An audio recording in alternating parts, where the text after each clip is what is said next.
মোতাবেক মুহাম্মদ রাসূলুল্লাহ সাল্লাল্লাহু আলাইহি সাল্লামকে কোরআনে কারীম দিয়ে পাঠান।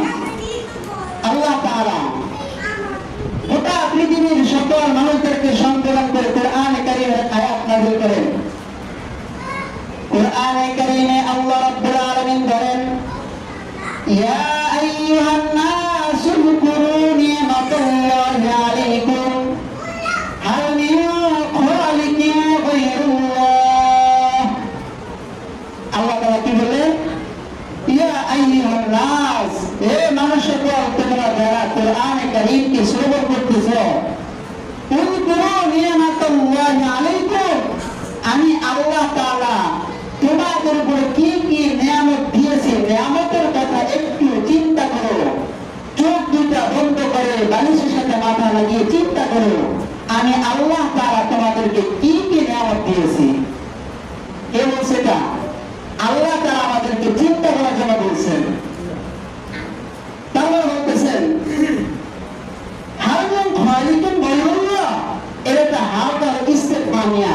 হাল মিন খালিকিন গায়রুল্লাহ, আছে কি তোমাদের প্রতিপালক, যে মালিক তোমাদেরকে রিজিক দিবে, যে মালিক তোমাদের খাবার পাঠাবে, এমন কি কোনো খোদা আছে? আমরা বলি কি না, একমাত্র আপনি হলেন আমাদের খালিক, আপনি হলেন আমাদের মালিক। ইয়ারযুকুকুম মিনাস সামাই ওয়াল আরদি, হে আল্লাহ, আপনি আসমান এবং জমিন থেকে আপনি আমাদের জন্য রিজিক পাঠান। সুবহানাল্লাহ। কে রিজিক দেয়? রিজিক দেয় কে? আল্লাহ তাআলা দেয়। কোথা থেকে দেয়? আসমান থেকে পানি বর্ষণের মাধ্যমে যেই জমিনটা মরে গিয়েছে, মৃত জমিন, এই জমিনটার মধ্যে উর্বর শক্তি দান করেন। যখন জমিনের মধ্যে কোনো বীজ রোপণ করে, সঙ্গে সঙ্গে বেশি দিন সময় লাগে না, ফসল বড় হয়ে যায়। এই ফসল আমরা বক্ষণ করি। আল্লাহ তাআলা বলেন, লা ইলাহা ইল্লাল্লাহ ফাআন্না তুফাকুন, আমি আল্লাহ রাব্বুল আলামিন তোমাদেরকে রিজিক দেই, তোমরা সেই রিজিককে তোমরা বক্ষণ করো। হে আমার বান্দা, তোমরা আমাকে রেখে কোথায় যাচ্ছ? কোন নামুদের ইবাদত করতে যাচ্ছ? আমি তো হলাম তোমাদের খালিক, আমি তো হলাম তোমাদের মালিক, আমি তো হলাম তোমাদের একমাত্র রিজিক দাতা। বলেন সুবহানাল্লাহ। একমাত্র রিজিক দাতা কে? একমাত্র রিজিক দাতা কে? আল্লাহ রাব্বুল আলামিন হলেন রিজিক দাতা। আল্লাহ তাআলা আমাদেরকে নিয়ামতগুলো দিয়ে কি বলতেছেন দেখেন। পয়গম্বরকে দুনিয়াতে পাঠিয়ে বলতেছেন, ওয়া ইয়ুকাযিবুকা ফাকাদ কুযিবাত রুসুলুন মিন ক্বাব।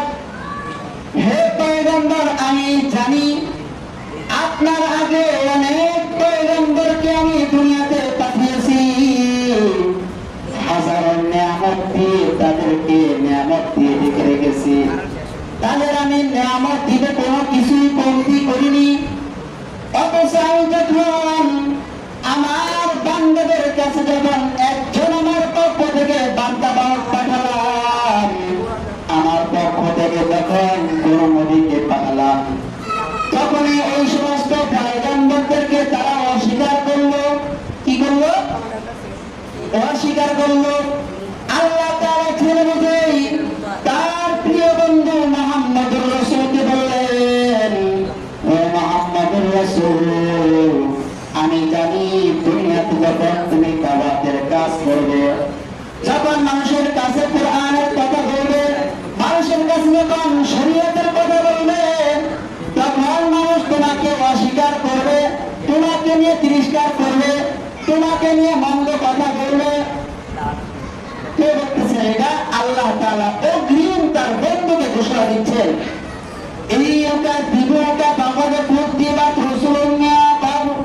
আপনাকে যদি তারা মিথ্যারোপ করে, আপনাকে যদি তারা মিথ্যাবাদী বলে, আমার বন্ধু, আপনি ঘাবড়াবেন না, আপনি ভয় পাবেন না, আপনি মন খারাপ করবেন না। আমি আসমানের মালিক আপনাকে সান্ত্বনা দিচ্ছি, আপনি মন খারাপ করবেন না।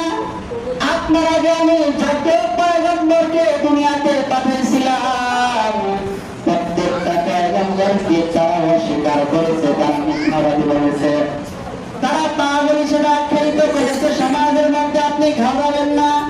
ওয়াইলাল্লাহি তুরজাউল উমুর, যে যা কিছুই করুক না কেন, আপনার সাথে যে খারাপ আচরণ করবে, খারাপ ব্যবহার করবে, মনে রাখুন ওই সমস্ত লোক এক সময় আমার কাছে আসবে।